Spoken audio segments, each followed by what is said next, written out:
brought to you by KR Mangalam University. We provide you the platform to turn your dreams into reality. Give wings to your aspirations with KR Mangalam University. नमस्कार, मैं हूं आपका दोस्त विजय विद्रोही। आप मुझसे जुड़ चुके हैं, इसके लिए आप सबका तहे दिल से शुक्रिया। अगले 7-8 मिनट में आपसे जुड़े रहने की कोशिश करूंगा। हमारे खास कार्यक्रम विजय फैक्टर में आप सबका स्वागत है। तो क्या प्रधानमंत्री नरेंद्र मोदी को ऑपरेशन सिंदूर से ज़्यादा चिंता इस बात की है कि विपक्ष की एकता को कैसे छिन-भिन किया जाए, शशि थरूर के नाम पर कांग्रेस में कैसे रायता फैलाया जाए? क्या इस पर ज़्यादा दिमाग चल रहा है? क्योंकि जो ऑल पार्टी डेलीगेशन तय किए गए हैं, जो 7 डेलीगेशन हैं जो अलग-अलग देशों में जाएंगे भारत का पक्ष रखने के लिए, उसमें शशि थरूर को एक दल की कमान सौंपी गई है। बाकी रविशंकर प्रसाद बीजेपी से हैं, संजय कुमार झा जेडीयू से हैं, बैजयंत पांडा बीजेपी से हैं, कनिमोझी डीएमके से है, सुप्रिया सुले शरद पवार की पार्टी से हैं, श्रीकांत शिंदे एकनाथ शिंदे के बेटे हैं। और जो प्रतिनिधि हैं इनकी कमान के नीचे जाएंगे, उसमें सलमान खुर्शीद भी हैं, प्रियंका चतुर्वेदी भी हैं और विक्रमजीत सिंह साहनी आम आदमी पार्टी से भी हैं। लेकिन इसमें जम्मू कश्मीर का कोई नहीं है। कायदे से जम्मू कश्मीर सबसे ज़्यादा घटना वहाँ हुई पहलगाम में ही हुई, तो जम्मू कश्मीर का तो एक सांसद जिसके अंडर में पहलगाम आता है, मेरे ख्याल से वो तो होना ही चाहिए था। और बॉर्डर एरिया के जो प्रभावित हुए पंजाब से एक हैं साहनी साहब, आम आदमी पार्टी के पंजाब से हैं, लेकिन और लोग हो सकते थे। राजस्थान से कोई नहीं है, गुजरात से कोई नहीं है, जहां पर पाकिस्तान ने ड्रोन गिराने की कोशिश की थी। ओवैसी को होना चाहिए था, ओवैसी को क्यों नहीं रखा, ये भी मेरी समझ से परे है। खैर चलिए, शशि थरूर की बात पहले कर लेते हैं। क्या बीजेपी या मोदी सरकार बिना राजनीति के किसी चीज पर सहमत नहीं हो सकती? भाई, अगर शशि थरूर को और सलमान खुर्शीद को रखना था तो फिर फोन क्यों किया गया मल्लिकार्जुन खड़गे को, राहुल गांधी को, कांग्रेस को, और उनसे 4 नाम क्यों मांगे गए? एक तरफ आप फोन करते हैं कांग्रेस को, नेताओं को, और उनसे 4 नाम मांगते हैं कि अपने कुछ नाम दीजिए जिनको हम प्रतिनिधि मंडल के रूप में बाहर भेज सकें। दूसरी तरफ आप फ़ोन कर देते हैं किरण रिजिजू, जैसा कि सलमान खुर्शीद ने कहा, जैसा कि शशि थरूर ने कहा कि किरण रिजिजू जी का फ़ोन आया था और हमने पार्टी पर छोड़ दिया है कि पार्टी आला कमान तय करे नाम को लेकर। फिर शशि थरूर ही सलमान खुर्शीद का नाम ही क्यों चुना बीजेपी ने?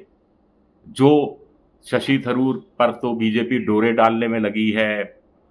शशि थरूर जो बयान देते रहे हैं, इस तरह के बयान देते रहे हैं। पहलगाम हमले के बाद केरल के अंदर अडानी की कोई बड़ी कंपनी के उद्घाटन के मौके पर एक ही मंच पर प्रधानमंत्री थे और केरल के मुख्यमंत्री थे और वहाँ के सांसद शशि थरूर थे। तब प्रधानमंत्री ये तंज कसने से नहीं चूके थे कि ये जहाँ तक मैसेज भेजना था मैसेज भेज दिया।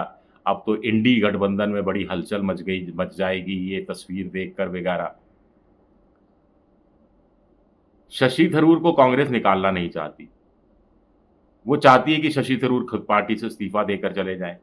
शशि थरूर जानते हैं कि पार्टी से इस्तीफा देंगे तो लोकसभा की सदस्यता छोड़नी पड़ेगी और क्या पता जीत कर आए या ना आए। बीजेपी को लगता है कि शशि थरूर को पार्टी में लेने की क्या ज़रूरत है, वहीं कांग्रेस में पड़े रहें, वहीं से अपने इस तरह के बयान देते रहें और जिससे कांग्रेस की ब्रैकेट में सेवा होती रहे और जिससे बीजेपी की ब्रैकेट में सेवा होती रहे। दोनों सेवा में जो फ़र्क है वो आप समझते हैं।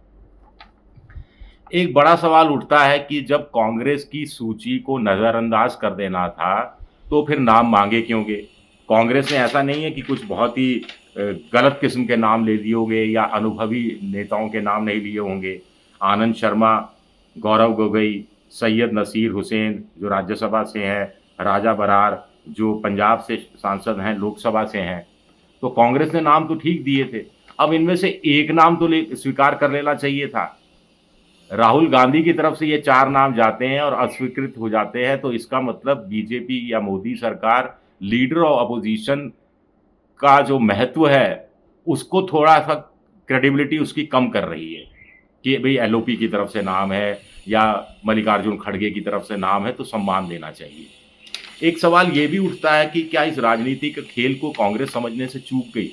क्या कांग्रेस को ये अंदाज़ा नहीं था कि हम जो नाम देंगे उसमें शशि थरूर का नाम नहीं होगा, तो बीजेपी के लोग जो हैं, मोदी सरकार के लोग शशि थरूर को का नाम डाल देंगे और एक अमेरिका जाने वाले प्रतिनिधिमंडल की कमान अध्यक्षता भी सौंप देंगे? ये पहले भांप लेना चाहिए था कांग्रेस को। बीजेपी को ये काम नहीं करना चाहिए था, नैतिक रूप से बिल्कुल नहीं करना चाहिए था। राजनीति की और बिल्कुल छिछोरी किस्म की राजनीति की, इसमें कोई दो राय नहीं है। लेकिन कांग्रेस को भी समझना चाहिए कि नहले पर दहला कैसे मार सकते हैं। अगर कांग्रेस शशि थरूर का नाम इस लिस्ट में डाल देती, बीजेपी को कबूल करना ही था, और बीजेपी नहीं कबूल करती तो शशि थरूर को पता लग जाता कि भाई दिन में सपने देख रहे हैं, बीजेपी वाले उनका कुछ फायदा करने वाले नहीं है। और कांग्रेस शशि थरूर का नाम अपनी तरफ से डाल देती तो बीजेपी को शोर शराबा करवाने से भी बच जाती कि शशि थरूर टूट रहे हैं, गोदी मोदी मीडिया वालों को भी मसाला नहीं मिलता, शशि थरूर को भी के मन में भी राहुल गांधी के लिए, मल्लिकार्जुन खड़गे के लिए इज्जत बढ़ती कि देखिए मेरा नाम, मैंने एक पार्टी लाइन से हटकर मोदी का समर्थन किया, मोदी की कुछ ज़्यादा ही तारीफ कर दी, फिर भी देखिए राहुल गांधी ने मेरा नाम प्रपोज किया, तो कांग्रेस कितनी अच्छी पार्टी है, बड़े दिल के लोग हैं। ये भी एक लॉन्ग टर्म गेम हो सकता था। सलमान खुर्शीद को क्यों चुना गया? क्या इसलिए चुना गया कि 1994 में जब वो विदेश राज्य मंत्री हुआ करते थे, तब नरसिम्हा राव की प्रधानमंत्री हुआ करते थे, उन्होंने संयुक्त राष्ट्र के मानवाधिकार आयोग में जो प्रतिनिधिमंडल भेजा था, जिसकी कमान अटल बिहारी वाजपेयी को सौंपी गई थी, तब सलमान खुर्शीद उस प्रतिनिधिमंडल में शामिल थे, तो ये अनुभव काम आएगा। या फिर इसलिए कि उनकी जो एक नई किताब का विमोचन हुआ, उसमें नई किताब में उन्होंने इस बात का जिक्र किया है कि कांग्रेस में जब जातीय जनगणना को मुख्य मुद्दा बनाने की बात हो रही थी, तो कांग्रेस के कुछ नेता, कुछ वरिष्ठ नेता इस मांग से सहमत नहीं थे। उनको लग रहा था कि सवर्ण जाति का वोट हाथ से खिसक जाएगा।